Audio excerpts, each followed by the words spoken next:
भारत माता की। भारत माता की। नमस्कार। आपनारा केमन आছেন?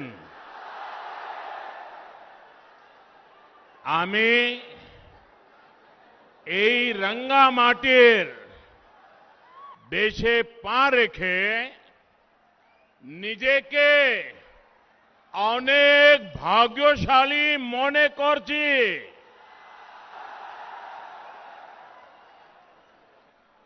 मेरे लिए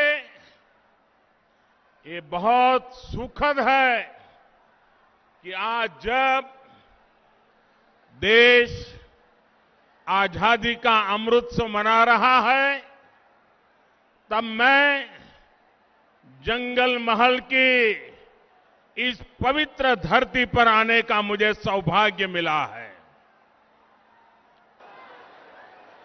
ऋषि निवारण चंद्र, मानभूम केसरी अतुल चंद्र घोष, मानभूम जननी लावण्या प्रभा घोष की इस कर्मभूमि को मेरा शत शत प्रणाम। भगवान बिरसा मुंडा, सिद्धू कान्हा, पंडित रघुनाथ मुर्मू, अनेक वीर ऐसे राष्ट्र नायकों को मैं आज आदरपूर्वक नमन करता हूं, उन महापुरुषों को वंदन करता हूं। ये धरती भगवान राम और मां सीता के वनवास की भी साक्षी रही है। ये ऐसी धरती है जहां अयोध्या पर्वत है, सीता कुंड है। इतना ही नहीं, अयोध्या नाम से ग्राम पंचायत भी है। कहते हैं कि वनवास के दौरान जब मां सीता को प्यास लगी थी तो राम जी ने जमीन पर बाण मारकर पानी की धारा निकाल दी थी। सोचिए, तब पुरलिया में भूजल की क्या स्थिति रही होगी। और ये विडंबना है कि आज पुरलिया में पानी का संकट ये बहुत बड़ी समस्या है। यहां के किसानों को, मेरे आदिवासी वनवासी भाई बहनों को इतना पानी भी नहीं मिलता कि वो सही से खेती कर सकें। यहां की महिलाओं को पीने के पानी के इंतजाम के लिए बहुत दूर तक पैदल चलकर जाना पड़ता है। पहले वामपंथियों की सरकार और फिर टीएमसी सरकार ने यहां पर उद्योग धंधे पनपने नहीं दिए। फिर यहां जितना सिंचाई के लिए काम होना चाहिए था वो भी नहीं हुआ। कम पानी की वजह से पशुओं को पालने में जो दिक्कत होती है वो भी मैं भली भांति जानता हूं। खेती किसानी को अपने हाल पर छोड़कर टीएमसी सरकार सिर्फ अपने खेल में ही लगी रही। इन लोगों ने पुरलिया को दिया है जल संकट से भरा जीवन। इन लोगों ने पुरलिया को दिया है पलायन। इन लोगों ने पुरलिया के गरीबों को दिया है भेदभाव भरा शासन इन लोगों ने पुरुलिया की पहचान बनाई है देश के सबसे पिछड़े क्षेत्र के रूप में। ये लोग कैसे काम करते हैं, इसका बहुत बड़ा उदाहरण है Purulia piped water supply project. 8 साल हो गए, ये अब तक अधूरा पड़ा है। साहेब बांध सरोवर की स्थिति भी आपके सामने है। यहां के किसानों को, यहां के लोगों को इसका जवाब कौन देगा दीदी? दीदी, ये लोग आपसे जवाब मांग रहे हैं। जवाब मांग रहे हो कि नहीं मांग रहे हो? दीदी ने जवाब देना चाहिए कि नहीं देना चाहिए? दीदी ने अपना काम का हिसाब देना चाहिए कि नहीं देना चाहिए? अरे दीदी, बोछोरेर पोर बोछोर धोरे एकटा सेतुओ तैरी করতে পারল না তৃণমূল। এখন বলছে উন্নয়নের কথা। और इसलिए आज मैं पुरुलिया के लोगों को, पूरे जगलमहल क्षेत्र के लोगों को विश्वास दिलाने के लिए आया हूं। बंगाल में भाजपा सरकार बनने के बाद आपकी इन दिक्कतों को प्राथमिकता के आधार पर दूर किया जाएगा। जब बंगाल में डबल इंजन की सरकार बनेगी, एक दिल्ली का इंजन और दूसरा बंगाल का इंजन, जब डबल इंजन की सरकार बनेगी तो यहां विकास भी होगा और आपका जीवन भी आसान बनेगा। यहां पुरुलिया में तो टूरिज्म की भी इतनी संभावनाएं हैं। यहां पर हैंडीक्राफ्ट का इतना बेहतरीन काम होता है, इन सभी को बढ़ावा दिया जाएगा। भाइयों और बहनों, इस क्षेत्र जैसा ही जल संकट देश के अन्य क्षेत्रों में भी रहा है।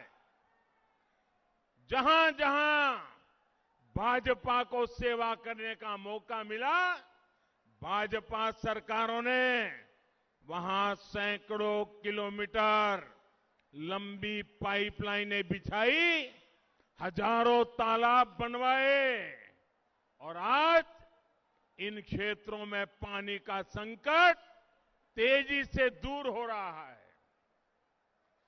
पानी की उपलब्धता बढ़ी है तो आज वहां के किसान अलग अलग तरह की फसलों को उगाने लगे हैं। अब यही काम बंगाल के उन सभी क्षेत्रों में भी किया जाएगा जहां पानी की दिक्कतें हैं। साथियों, पुरुलिया सहित इस पूरे क्षेत्र में विकास की असीम संभावनाएं हैं। इसके लिए इस क्षेत्र की कनेक्टिविटी को सुधारना बहुत जरूरी है। पश्चिम बंगाल के हर हिस्से को रेल सेवा से जोड़ना, ये हमारी प्राथमिकता है। इस समय पश्चिम बंगाल के अलग अलग हिस्सों में करीब 50,000 करोड़ रुपए के प्रोजेक्ट के लिए स्वीकृति दे दी गई है।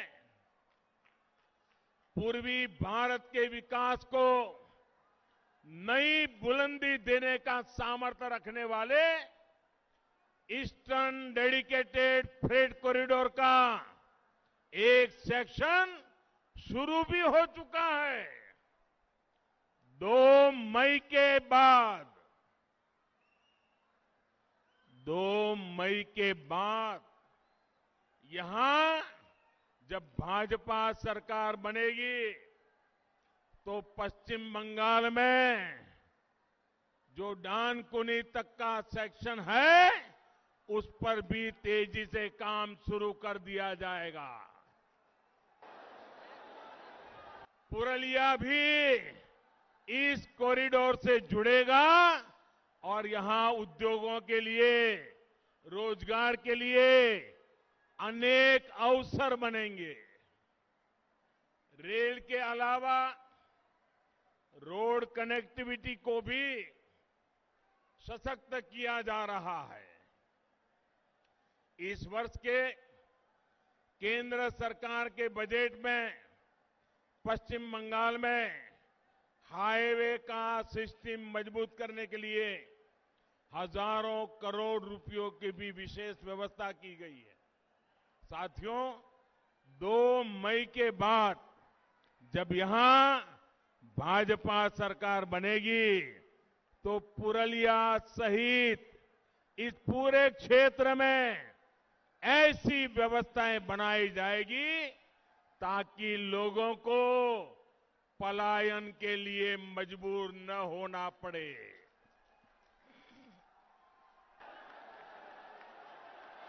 यहां कृषि आधारित उद्योगों को बल दिया जाएगा ताकि यहां के युवाओं को यहीं पर ज्यादा से ज्यादा रोजगार मिल सके।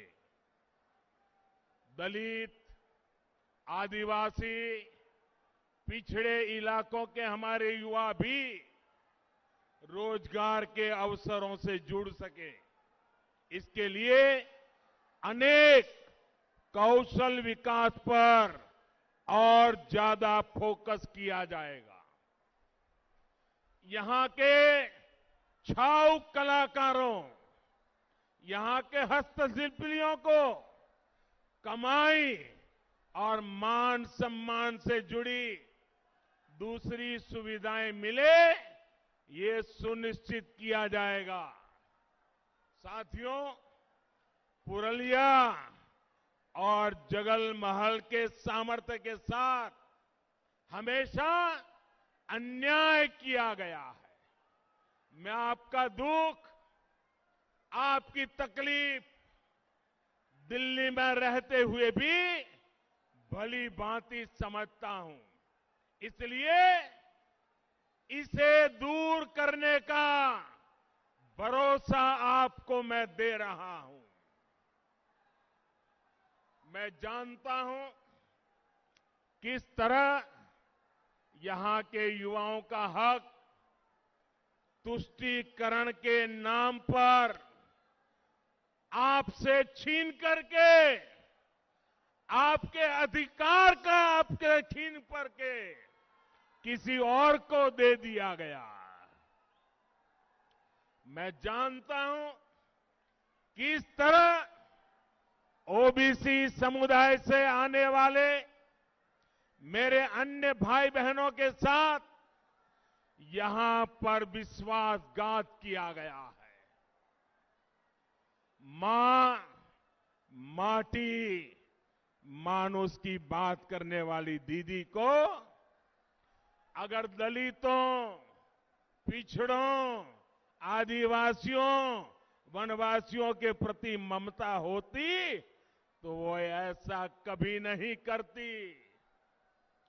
यहां तो दीदी की निर्मम सरकार ने माओवादियों की एक नई नस्ल बना दी है, जो टीएमसी के माध्यम से गरीबों का पैसा लूटती है, गरीबों के हकों को लूटती है। पूरा बंगाल जानता है, कोयला माफिया, बालू माफिया, इन लोगों को किसका संरक्षण मिला हुआ है। अपने राजनीतिक लाभ के लिए दीदी की सरकार माओवादी हिंसा को भी बढ़ावा देती है और इन सब का नुकसान उठाना पड़ता है आपको, मेरे गरीब भाइयों बहनों को, मेरे नौजवानों को, मेरी माताओं बहनों को, यहां की महिलाओं को, यहां के बच्चों को। और इसलिए आज बंगाल की जनता कह रही है, आज बंगाल की जनता कह रही है, एक एक बंगाली कह रहा है, अत्याचार अनेक करेছো दीदी,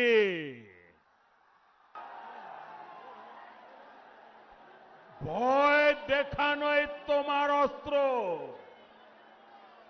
রুখে দাঁড়াবে এবার বাংলার মানুষ মা দুর্গার আশীর্বাদে, করবে তোমায় পরাস্ত।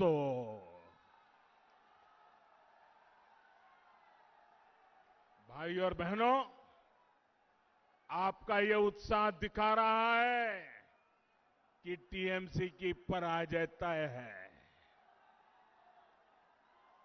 तय है ना? तय है ना? इस बार बंगाल में सिंडिकेट वालों की पराजय होगी। इस बार बंगाल के चुनाव में कटमनी वालों की पराजय होगी। इस बार बंगाल के चुनाव में तोलबाजों की पराजय होगी। पश्चिम बंगाल में टीएमसी के दिन अब गिनती के ही रह गए हैं और ये बात ममता दीदी भी अच्छी तरह समझ रही है और इसलिए वो कह रही है, खेला होवे, खेला होवे। जब जनता की सेवा की प्रतिबद्धता हो, जब बंगाल के विकास के लिए दिन रात एक करने का संकल्प हो, तो दीदी खेला नहीं खेला जाता, दीदी खेला नहीं खेला जाता। और इसलिए दीदी बोले खेला होवे, बीजेपी बोले चाकरी होवे। दीदी बोले खेला होवे, बीजेपी बोले विकास होवे। दीदी बोले खेला होवे, बीजेपी बोले शिक्षा होवे। दीदी बोले खेला होवे, बीजेपी बोले महिलादेर उत्थान होवे। दीदी बोले खेला होवे, बीजेपी बोले যুব শক্তির সম্পূর্ণ বিকাশ হবে। দিদি বলে খেলা হবে, বিজেপি বলে সবার পাকা বাড়ি হবে। दीदी बोले खेला হবে বিজেপি बोले प्रत्येक घरे कल হবে और कले পরিষ্কার জল হবে। दीदी बोले खेला হবে বিজেপি बोले ग्रामे ग्रामे জন সুবিধা হবে। दीदी बोलें खेला होवे बीजेपी बोले अस्पताल होवे। दीदी बोले खेला होवे बीजेपी बोले स्कूल होवे। दीदी स्कूल होवे। दीदी ओ दीदी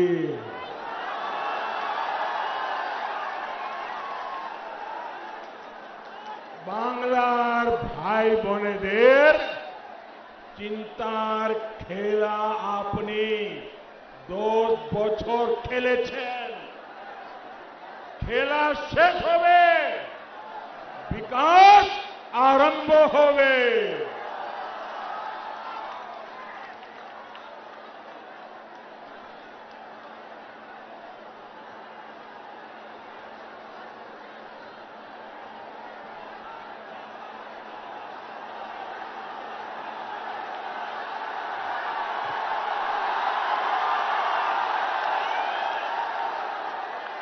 आपका ये प्यार, आपका ये आशीर्वाद, ये बंगाल का मिजाज है। साथियों,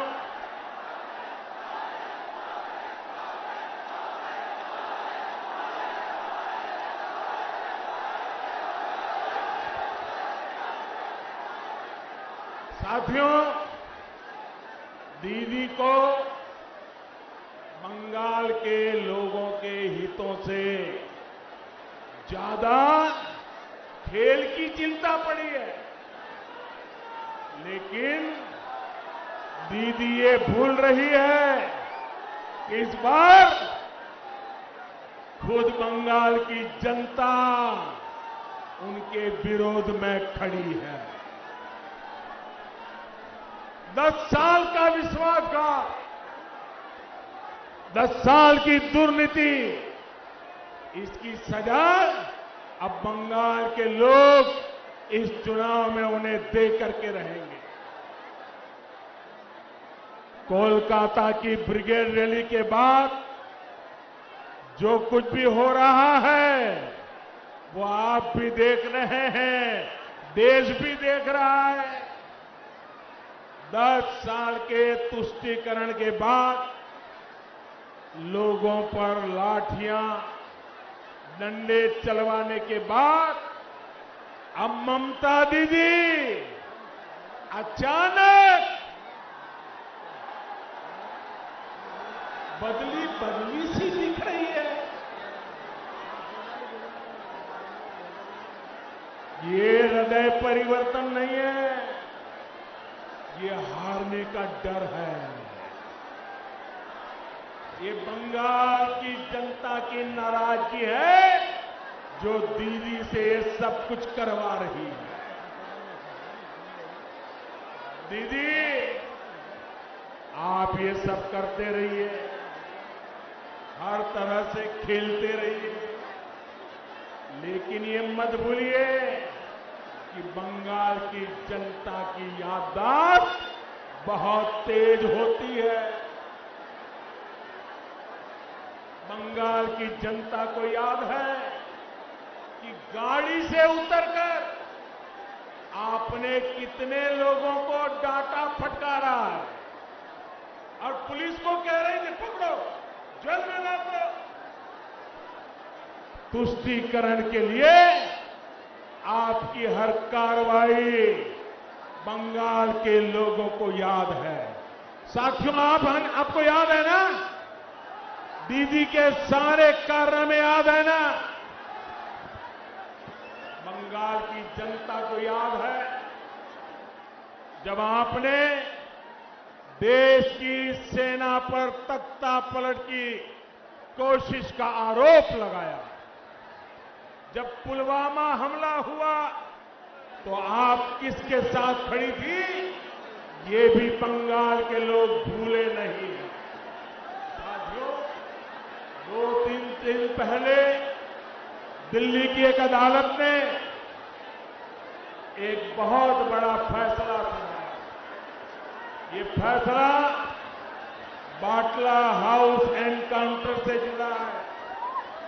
इस एनकाउंटर ने भारत में आतंकवाद और आतंकवाद के पीछे जो ताकतें हैं उनके असली चेहरे को उजागर कर दिया। इसी एनकाउंटर में एक आतंकी की गोली ने देश के जांबाज सपूत इंस्पेक्टर मोहन चंद्र शर्मा जी को शहीद कर दिया था। अदालत ने अब उस आतंकी को फांसी की सजा सुनाई है, लेकिन ममता दीदी और उन पार्टी का उस समय का व्यवहार कोई भूल नहीं सकता। ये लोग उस समय आतंकवादियों के साथ खड़े थे, एनकाउंटर पर सवाल खड़े कर रहे थे। तुष्टीकरण के लिए ये लोग किस हद तक जा सकते हैं, ये इसका बहुत बड़ा उदाहरण है।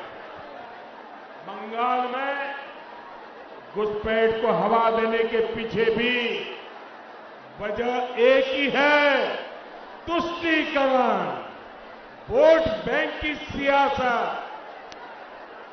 देश को वंदे मातरम का पाठ पढ़ाने वाली इस पवित्र धरती पर दीदी के इस व्यवहार की उम्मीद किसी को नहीं थी। इसलिए बंगाल के लोग बहुत पहले से मन बना चुके हैं। बंगाल के लोग बहुत पहले से कह रहे हैं, लोकसभा में टीएमसी हाफ और इस बार पूरी साफ।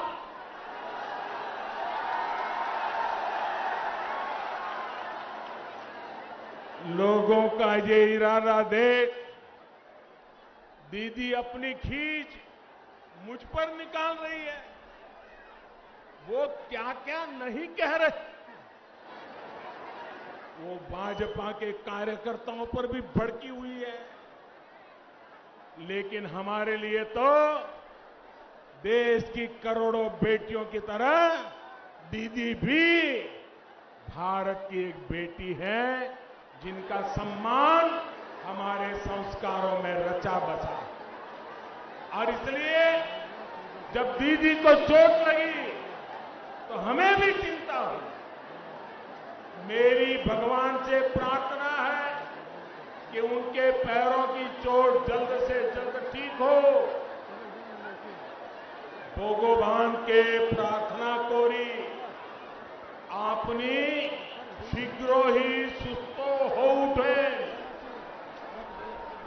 साथियों, पश्चिम बंगाल तभी प्रगति कर सकता है जब विकास प्रक्रिया में सभी साझेदार एक साथ आ सके। लेकिन दलित दीदी ने बंगाल के दलितों, पिछड़ों, आदिवासियों, वनवासियों को कभी अपना साझीदार माना ही नहीं।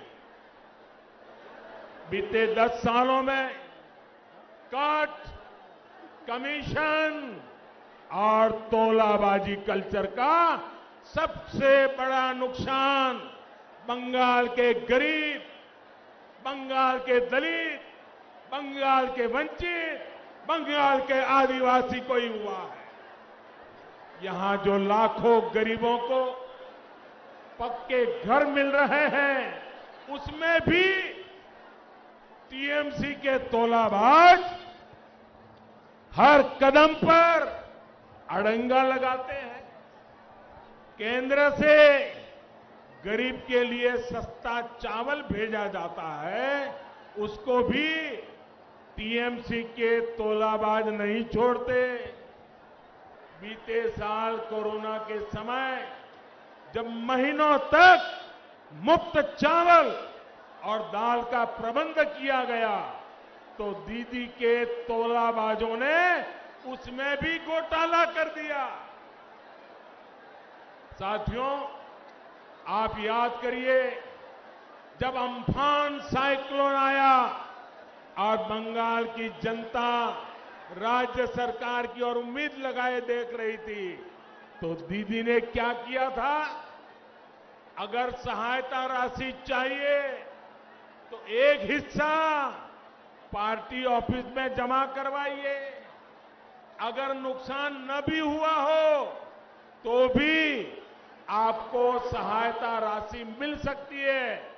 बल्कि एक ही शर्त है, पहले पार्टी ऑफिस में पैसे जमा करके आ जाइए। जरा सोचिए, ऐसी आपदा में भी टीएमसी की कटमनी चलती रही। साथियों, इस क्षेत्र के हमारे संथाल भाई बहन, अन्य आदिवासी साथी वन अधिकारों को लेकर, कृषि उत्पादों के सही मूल्य को लेकर कब से मांग कर रहे हैं, लेकिन दीदी ने उनकी बातों पर भी ध्यान नहीं दिया। खेती और वन उत्पादों पर निर्भर रहने वाले हमारे आदिवासी साथियों को ममता दीदी ने अपने हाल पर छोड़ दिया।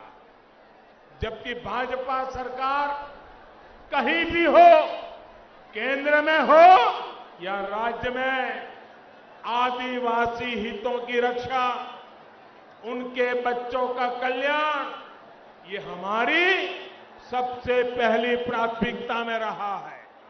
साथियों, ये अटल जी की ही सरकार थी जिसने आदिवासी हितों की रक्षा को और उनके कल्याण के लिए अलग से एक मंत्रालय बनाया था, आदिवासियों का अलग मंत्रालय। आदिवासी हितों के लिए केंद्र सरकार ने अलग बजट बनाया, अनेक योजनाएं शुरू की गई है। बंगाल में 36 लाख से ज्यादा उज्ज्वला के गैस कनेक्शन दलित, आदिवासी और पिछड़े परिवारों को मिले हैं। वन उत्पादकों की एमएसपी बढ़ाने के साथ ही हमारी सरकार ने वन उपज की संख्या में भी वृद्धि की है। इस वर्ष के केंद्रीय बजट में भी आदिवासी क्षेत्रों की पढ़ाई, दवाई और कमाई के लिए बहुत बड़ा प्रावधान किया गया है। केंद्र सरकार ने दलित परिवारों, एससी परिवारों के बच्चों को पढ़ाई और कमाई के बेहतर अवसर देने के लिए आर्थिक मदद बहुत ज्यादा बढ़ाई है। डबल इंजन की सरकार बनने के बाद इसका लाभ बंगाल के लाखों दलितों, लाखों मेरे आदिवासी बच्चों को भी होगा। आदिवासी बच्चों को अच्छी शिक्षा मिले, इसके लिए सैकड़ों एकलव्य स्कूल खोले जा रहे हैं। यहां का एकलव्य स्कूल भी गरीब आदिवासी बच्चों का भविष्य बनाने के लिए काम करेगा। स्वतंत्रता आंदोलन में आदिवासी महापुरुषों ने योगदान का गौरवगान, उनके त्याग, तपस्या और बलिदान का गौरवगान, इसको आने वाली पीढ़ियां याद रखे, आदिवासी वीर पुरुषों को याद रखे, इसलिए उनके म्यूजियम भी बनाए जा रहे हैं। साथियों, युवाओं को रोजगार यहां बनने वाली भाजपा सरकार की सर्वोच्च प्राथमिकताओं में से एक होगा। यहां की भर्ती परीक्षाओं में जो खेल टीएमसी सरकार ने खेले हैं, वो सारे खेल बंद किए जाएंगे।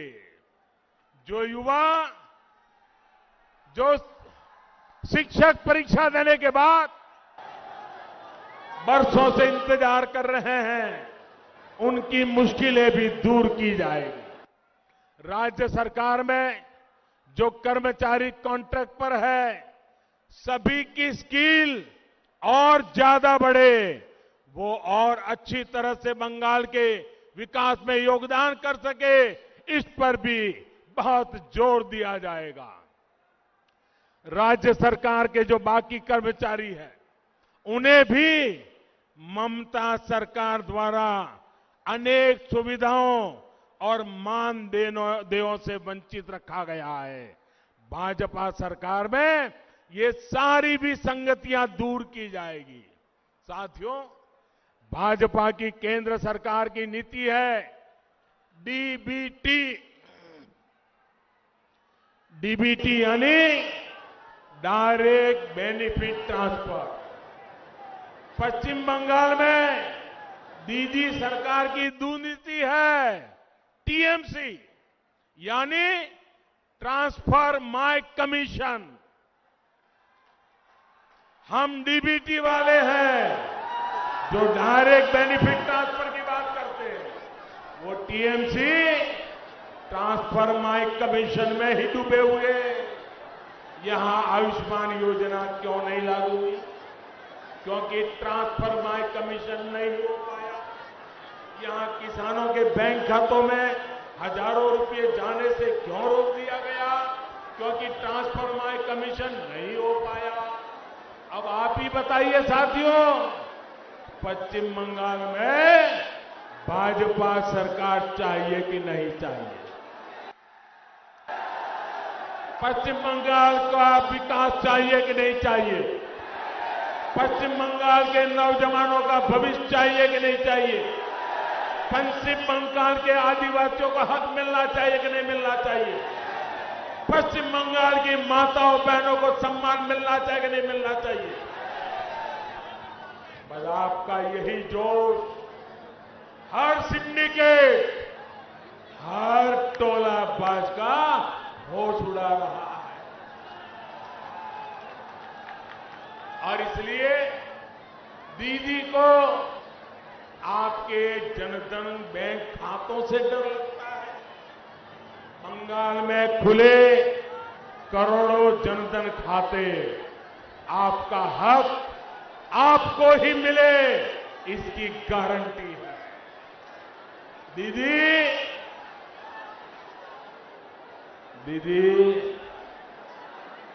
दीदी चांद चोरीर खेला चलते थाको, आमरा चाहिए खेला शेष हो। और इसलिए आज पुरुलिया के लोगों का, जगल महल का, बंगाल का दीदी को संदेश साफ है, चूरीर खेला छोड़बे ना, छोड़बे ना। मेरे साथ बोलिए, चूरीर खेला छोड़बे ना, छोड़बे ना। चूरीर खेला, चूरीर खेला, चूरीर खेला। अरे दोनों हाथ ऊपर करके पूरी ताकत से बोलिए, चूरीर खेला, चूरीर खेला। साथियों, आपकी ये गर्जना बताती है कि दीदी सरकार जाने का काउंटडाउन शुरू हो चुका है। अब बंगाल के भ्रष्टाचार से, कुशासन से मुक्त होने का समय आ गया है। क्या हालत बना दी है दीदी ने बंगाल की। क्राइम है, क्रिमिनल है, लेकिन जेल में नहीं है। माफिया है, घुसपैठिए हैं, लेकिन खुलेआम घूम रहे हैं। सिंडिकेट है, स्कैम है, लेकिन कार्रवाई नहीं होती है। साथियों, आज मुझे वो परिवार आशीर्वाद देने आए हैं जिन्होंने दीदी के अत्याचारों को सहा है किसी ने अपने को खोया है, परिवार के लोग शहीद हो गए हैं। ये पुरलिया के वो परिवार है जिन्हें दीदी के विरोध की सजा दी गई, फांसी पर लटका दिया गया। इनके परिवार के नौजवानों को फांसी पर लटका दिया गया, गोलियां मार करके निर्ममता से हत्या कर दी गई। खुलेआम ये धमकी दी गई कि बीजेपी का साथ दोगे तो यही होगा। ये किस तरह का राज चला रही हैं आप दीदी? अभी कल रात ही 24 उत्तर परगना में कई जगहों पर बमबाजी हुई है, बम फेंके गए हैं, बीजेपी कार्यकर्ताओं को निशाना बनाया गया है। ये स्थिति ठीक नहीं है। ये बदले की, ये हिंसा, ये अत्याचार, ये माफिया राज और नहीं चलेगा। मैं स्थानीय प्रशासन से भी कहूंगा, बंगाल की पुलिस से आग्रह करूंगा, संविधान को सर्वोपरि रखे, लोकतंत्र को सर्वोपरि रखे। मैं बंगाल के लोगों को विश्वास दिलाता हूं, हर भाजपा कार्यकर्ता को विश्वास दिलाता हूं, 2 मई को बीजेपी की सरकार बनने के बाद हर अत्याचारी पर कानून के मुताबिक कार्रवाई होगी।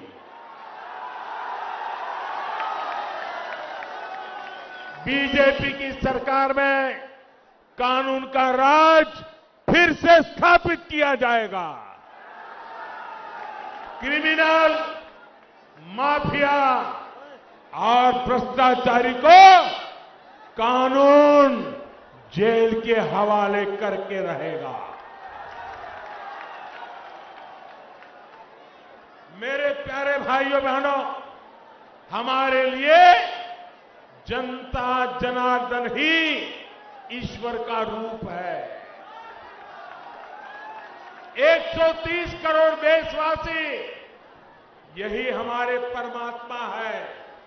उनकी प्रतिष्ठा, उनका पराक्रम, उनकी सेवा के लिए हम जी जान से जुटे हैं। हम रामकृष्ण परमहंस की सीख को जीवन में उतारने वाले रामकृष्ण परमहंस देव ने कहा था, जीव में ही शिव को देखो। हम जीव में ही शिव को देख करके 130 करोड़ देवता रूप देशवासियों की सेवा करने में लगे हुए हैं। हम सबको मिलकर गुरुदेव रविंद्रनाथ ठाकुर, नेताजी सुभाष चंद्र बोस, स्वामी विवेकानंद जैसे महान व्यक्तित्वों के सपनों को, उन सपनों को साकार करते हुए सोनार बांग्ला का फिर से निर्माण करना है। वो सोनार बांग्ला जहां बंगाल के स्वर्णिम गौरव का समावेश होगा और आत्मनिर्भर का सामर्थ्य होगा। वो सोनार बांग्ला जहां हर गरीब, मजदूर, आदिवासी, किसान भाई बंधु एक सम्मानित जीवन जिए। वो सोनार बांग्ला जहां की मां, बहन, बेटी सब सुरक्षित और भय मुक्त रहे। वो सोनार बांग्ला जहां के युवाओं के पास शिक्षा और रोजगार के भरपूर अवसर हो। वो सोनार बांग्ला जहां उद्योगों की कोई कमी न हो। वो सोनार बांग्ला जहां तोलाबाजी, कटमनी, सिंडिकेट जैसे भ्रष्टाचार के लिए कोई जगह न हो। वो सोनार बांग्ला जहां गुंडे, अपराधी, उग्रवादियों की जगह जेल में हो, सड़कों पर न हो। वो सोनार बांग्ला जहां सबके पास एक आवास हो, हर घर सब जाल पहुंचे, आयुष्मान भारत का साथ रहे। आज पूरा बंगाल हमारी भारतीय जनता पार्टी के साथ मिलकर इसी सोनार बांग्ला के पुनर्निर्माण के लिए संकल्पबद्ध है। मैं देख रहा हूं बंगाल की यह धरती सोनार बांग्ला का अब और इंतजार नहीं कर सकती। इसलिए अब यह तय हो गया है 2 मई 2 मई दीदी जाच्छे 2 मई दीदी 2 मई दीदी जाच्छे 2 मई दीदी जाच्छे 2 मई दीदी যাচ্ছে আসল পরিবর্তন আছে আসল পরিবর্তন আছে इस बार भय नहीं सिर्फ जय पश्चिम बांग्लार मानुषेर जय इस बार जोर से छाप कमल छाप इस बार जोर से छाप कमल छाप आपका एक एक वोट डबल इंजन की ताकत बनेगा। कमल छाप पर पड़ा हर वोट आशोल परिवर्तन लाएगा, सोनार बांग्ला का निर्माण करेगा। बंगाल के एक एक व्यक्ति को याद रखना है, ये समय अपनी मातृभूमि के लिए कुछ कर गुजरने का समय है। ये हमारे बंगाल को कुशासन से मुक्त करने का समय है। ये दमनकारी अत्याचारी शासन से बंगाल को मुक्त करने का समय है। ये अपने आदर्शों और विचारों के लिए पूरी ताकत लगा देने का समय है। आपके पास सुनहरा अवसर है, आपने राष्ट्र निर्माण में योगदान देने का। हम बस मंजिल तक पहुंच गए हैं। आशोल परिवर्तन के संकल्प के साथ हम यहां से अपने गांव, अपने घर जाएंगे और घर घर ये संदेश पहुंचाएंगे, एक एक परिवार तक पहुंचाएंगे ना। घर घर जाएंगे, लोगों को बताएंगे, मतदान करवाएंगे, कमल खिलाएंगे, सोनार बांग्ला बनाएंगे। इसी आग्रह के साथ आप सभी का बहुत बहुत धन्यवाद। मेरे साथ पूरी ताकत से बोलिए, दोनों हाथ ऊपर करके बोलिए, भारत माता की, भारत माता की, भारत माता की। वंदे वंदे वंदे वंदे वंदे वंदे वंदे वंदे। बहुत बहुत धन्यवाद।